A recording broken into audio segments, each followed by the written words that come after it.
Hello, my name's Kingsley Singleton and welcome to this Photoshop and Elements video lesson from Digital Photo, the UK's best-selling photography and imaging magazine.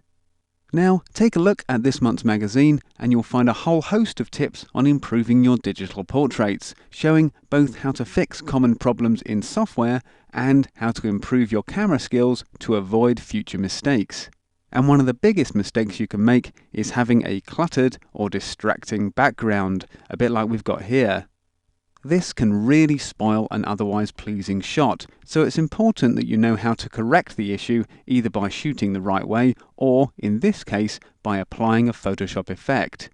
So here we're going to use layers and filters to achieve a super shallow depth of field look, copying the style produced by shooting with an extremely wide aperture, say f1.4 for instance.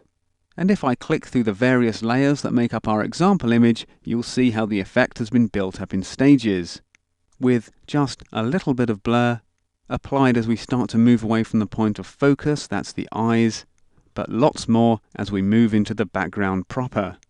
Once the effect is complete, you can see that it really helps separate the subject from the background, and it's very easy to apply too, with no selections involved, just some use of layer masks or the eraser tool. So without further ado, I'll show you how it's done, just closing down the example image there and opening up the start image, and that's called sheena.jpg, which you'll find on this month's CD.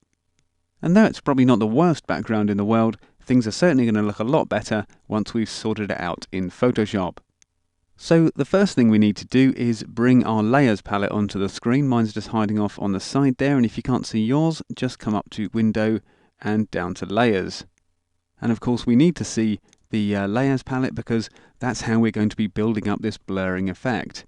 Building up the defocus look in stages and just deleting or masking the pixels that we don't need. So now that we've got our layers palette up on screen, what we need to do is make a copy of the background layer, and we can do this either by clicking and dragging it into the create new layer icon down there at the foot of the palette, or we can press Ctrl and J on the keyboard. And then before we move on and start the technique proper, what I'm going to do is just double click on this layer and rename it Lens Blur 1. The reason for doing this is just so that we can keep a track of the different layers that we're using, because we're going to end up with quite a few down here in the layers palette. Just hit return once you've changed the layer's name, and then we're going to start the blurring process. So with Lens Blur 1 highlighted in the layers palette there, come up to Filter, down to Blur, and if you're using the full version of Photoshop, pick Lens Blur, and if you're using Elements, pick Gaussian Blur. I'll come on to using the Gaussian blur box in a moment, but for now let's have a look at the lens blur palette. And in here you can see that we've got lots of different options, but we're going to keep things pretty simple here. We just want to apply a very little amount of blur to start with. So make sure that preview is ticked, depth map, source set to none, and then where things start to get really interesting is under the iris menu. First, next to where it says shape, click on the downward facing arrow and choose heptagon or hexagon. Those will give the most sort of natural looking effect. Now I've chosen heptagon there, so we're using a 7-sided iris as the basis for our defocused areas. So we'll give that a click, and because we're starting off by only blurring the areas ever so slightly, just bring that radius all the way down to about 7. Further down we can control the shape of the blades that make up our virtual iris, so we're going to drag that one down to about 20, and then for rotation we'll use a setting of 15. Now these settings become all the more apparent if you're using a shape with a lower amount of sides. If you set it to triangle for instance, you'll see how the blade curvature and the rotation really affect the light in those out of focus areas. But for the most natural and photographic look, we're choosing heptagon. So moving further down the list, we'll just set both sliders under the specular highlights menu down to 0, noise also set at 0, and we can click OK to exit the lens blur palette.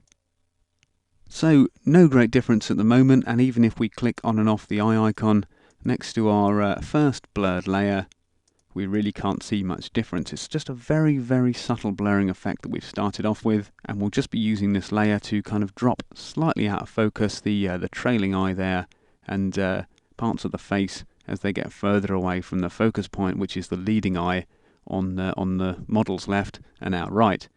Now, before we move on and add another blurred layer, if you're using Elements software, you'll want to be using the Gaussian blur option. So let's just come briefly back up to the filter menu, down to blur, and then all the way down to Gaussian blur, and we can take a look at the box that appears there. And to get a similar effect to the one we achieved with lens blur in strength, we just want to set our radius down at about 2 pixels.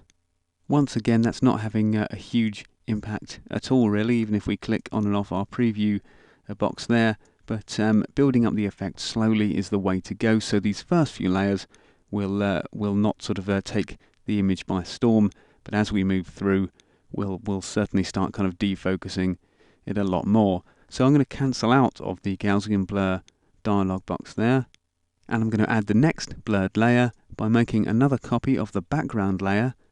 Just dragging that into the create new layer icon again. We get background copy once more, double click on that, and we'll call it lens blur 2. Make sure it's dragged to the top of the stack as well. Just click and drag on the layers to move them around within the layers palette. That's quite simple. And then we'll come back up to the filter menu, down to blur, and once again pick lens blur.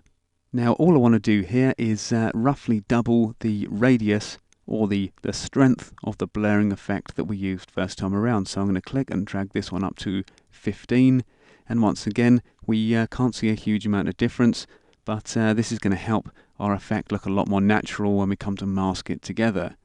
That's all we need to do in here, so we'll click OK to exit the palette. Hang around for a minute while the computer does some thinking.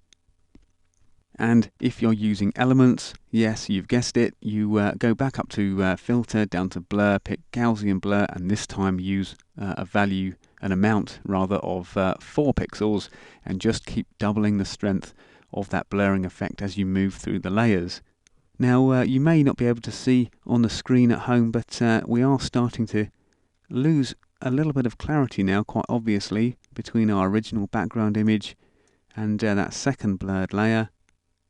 But we want to keep building up that effect, so it's back down to the background layer, copy that once again, double click, rename it lens blur 3, drag it to the top of the stack, and then once again up to filter, down to blur, lens blur, and this time we'll click and drag that radius slider up to 30.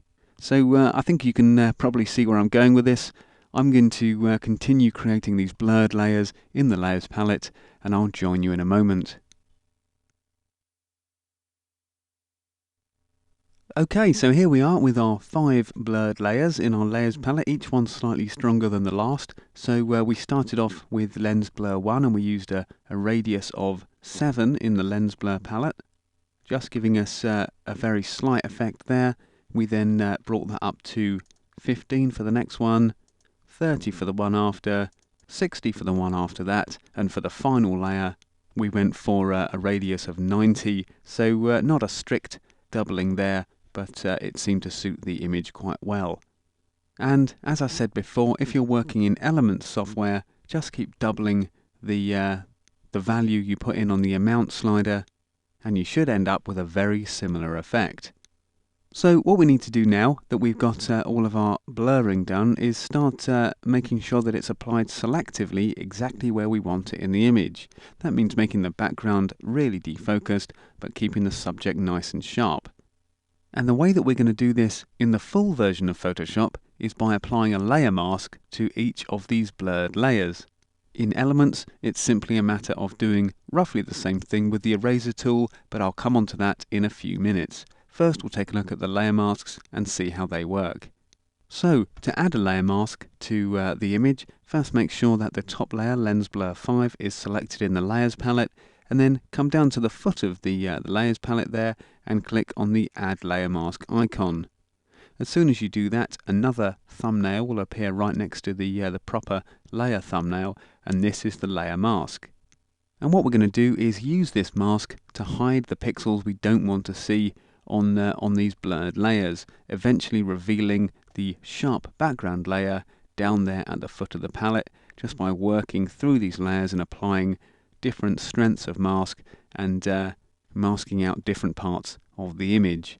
The best way to understand how it works is to see it done. So first let's select the brush tool over here in the toolbox. Just give that a click and then come up to the options bar where we'll get rid of this rather fancy looking brush just by clicking the downward facing arrow. We'll select one of these 300 pixel brushes to start with. Make sure it's got a nice soft edge as well, just by dragging that hardness slider all the way down to 0%. Then briefly just check that the mode is set to normal, that the opacity is on 100%, and you're ready to start masking. Now, the way these masks work is by painting either black or white or shades of grey into the mask to govern whether the pixels are visible or invisible. So, for instance, by painting pure black into the mask, I hide the pixels on the Lens Blur 5 layer. But first I need to make sure I have got pure black as my colour, so we'll come down to the foot of the toolbox here. Just click on that icon there first to make sure the default colours are selected, and then hit the double-headed arrow to switch them around. We've got black as our foreground colour, and we can just start to paint into our mask just over the model's face there, and there immediately you'll see black appearing in the layer mask, just filling up that area where we want to hide the pixels on this layer, showing through the slightly sharper pixels below. And what we're going to do, just increasing that brush size ever so slightly, is paint up roughly to the very edge of the subject's hair there, down over the shoulder, just making sure that any areas where she is are covered in black on that layer mask. Something like that should do fine. And then just to vary the strength of the blur in the background itself, I'm also just going to kind of paint over some of these branches, just so we get a slightly more kind of natural look to what's going on. Yeah, something like that should be okay. So now to see how our mask has affected the image, what we can do is hold down the Shift key on the keyboard and click directly on the mask, and there you see it gets disabled. We get this red X on it, just showing that the mask has been turned off there briefly, and that's our completely blurred Lens Blur 5 layer. Shift and click again on the mask, and you'll see we've brought back those areas around the model's face. At this stage it's also worth pointing out that we can hold down the Alt key on the keyboard and click on the mask, and that just shows us exactly where we've painted. So if we've missed a little bit, like this little bit here, we can paint over it and make sure that that little bit of blur isn't creeping in where we don't want it. That's our mask preview we're using here, and to exit it we just need to press down the Alt key, hold that down on the keyboard and click on the layer mask once more, just returning us to the regular view. So from here on in it's a case of clicking through the layers, working from the top down and adding layer masks to bring back the sharp areas. So clicking on Lens Blur 4, we then come back down to the Add Layer Mask icon, come back up onto the main image, increase the brush size, and once again we'll just paint mostly over the model, just perhaps losing or just leaving that kind of area around the very back of the head and the crown there, and then just painting down the side. And again, we'll probably leave this the far off shoulder there, just letting that blur out, but the rest of the face and the neck and the closer shoulder we'll paint over. Now even from our layer mask thumbnail there I can see that I've missed some bits, but it's going to be easier once again to Alt click on that and then just paint in the areas that we've missed. Alt click again to get rid of it, and immediately you should be getting a pretty good idea of how this simple and effective technique comes together. We're just holding back those areas of blur that we don't want and just bringing them in gradually where we do want them.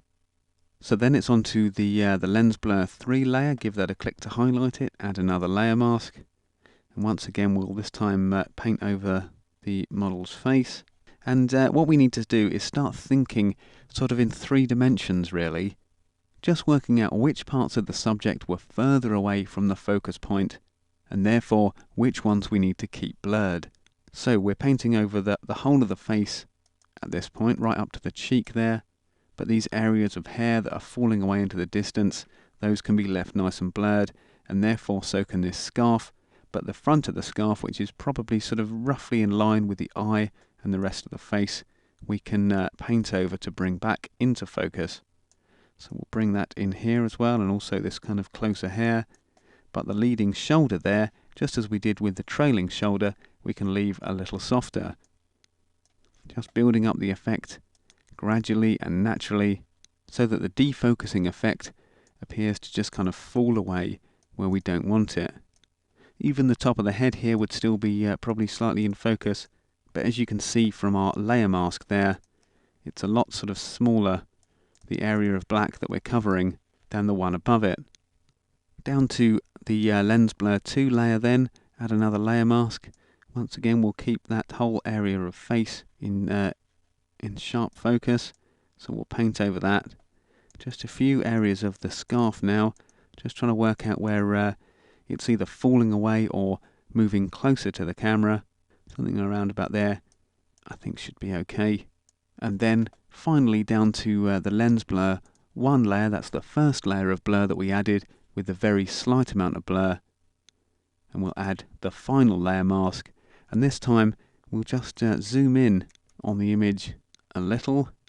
And what I want to do is just leave that blurred area on the trailing eye there, but keep the leading eye nice and sharp. So with our layer mask thumbnail selected, we can paint in the full sharpness on the closest eye, and we'll even leave the nose there, the front of the nose, out of focus, because that would have been slightly, of course, towards the camera, and therefore slightly, ever so slightly defocused, because we're dealing with this very, very shallow depth of field.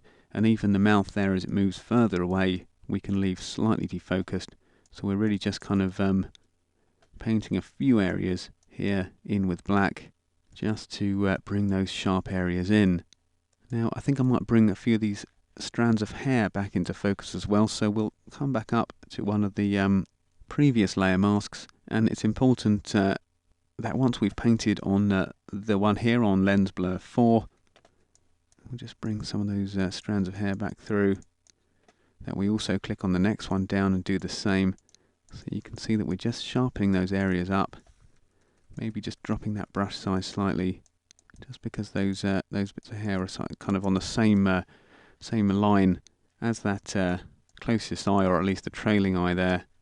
And then down to that final layer, you can just bring a few of those strands back through and give a much more realistic effect. Doing it just over here on the other side as well.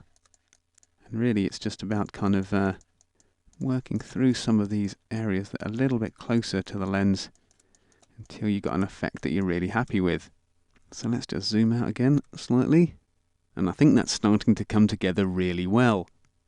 The great thing with layer masks, of course, is that if you think you've made a mistake, all you need to do is come down to the foot of your toolbox there, swap your foreground and background colours around so you're now painting white into the mask, and you can paint away any of those black areas that you may have painted in by accident. So it's a really flexible and effective way of working. And just switching that back to black for a moment, you can see that it's allowed us to build up our blurring effect in a really realistic way. And as I said earlier, if you're using Elements software, the route to doing this is slightly different, and you'll have to use the eraser tool, but it works in a virtually identical way. The only thing is it's a bit trickier to correct your mistakes. So all you need to do in Elements is, assuming these masks weren't here, let's just delete the layer mask that's attached to the lens blur 1 layer for a minute. Just click delete for that one. That returns us to our regular unmasked layer, and as I say, if you're using Elements, click on the eraser tool there in the toolbox. Use once again a nice large soft edge brush, and then simply click directly on the layer to erase those pixels. Now what you'll find is that if you take a close look at the layer thumbnail, you can see which areas have been deleted. In fact, for a closer look, I'll just increase the size of the thumbnails using the palette options, and just resizing the layers palette there. you should be able to see a very slight checkerboard effect coming through on this layer, indicating that there are no pixels visible there. In fact, no pixels existing, and therefore the layer below can show through. So it's the same system, really. We're just revealing the pixels from the layers below by this time removing them instead of masking them. Therefore, take care when using the eraser tool, and if you think you have made a mistake and you've deleted a little bit too much of that layer, just press Ctrl and Z on the keyboard, or come up to Edit and down to Undo Eraser to correct your mistake. So, whether you're using layer masks or the eraser tool, if you've got to this point and you're seeing an image that looks a bit like this, we can move on to the next stage. And that's just to add a little sprinkling of digital noise over the picture, just to tie it all together. The thing is, you see, when you blur areas of an image, you smooth out any noise generated by the camera that was in there in the first place. That then doesn't look too clever when compared to the sharp areas of the image where the noise is still there. So we just need to put a little dusting over the whole thing, and we can do that once again using the layers palette. Just click on the top layer there. We can then come up to Layer, down to New and pick Layer. We'll just call this one Noise. And then to add our noise effect, come up to Edit and down to Fill. We'll pick 50% grey under the contents header there. Make sure the mode is set to normal, opacity 100%, and click OK. And then up to Filter, down to Noise, pick Add Noise. And then we want this to be a pretty subtle effect, really, so an amount of between 5 and 10%. Just make sure that you set the distribution to Gaussian and that the monochromatic box is ticked, and then click OK. And finally, back into the Layers palette, just click where it says Normal and come down to Linear Light. That'll let the original image pop through, but you'll probably see that the effect is a little bit harsh still, so we'll use the opacity slider just to kind of drop its intensity. And if you take it down to about 20% or so, you'll just have this nice, consistent sort of ever so slight grainy effect running across the whole image, which will just tie those separate areas together. Okay, so I hope you found that useful. Whether achieved in camera or in Photoshop or Elements, defocusing the background behind your subject is an excellent way to improve your portraits. It allows the subject to stand out and be dominant in the picture, and that makes for a much more pleasing composition. So give it a go with the same practice image as me, that's sheena.jpg, which you'll find on this month's CD, and then make sure you try it out on your own images too, because it really is a very handy and effective technique. Okay, thanks for watching, and I'll see you next time.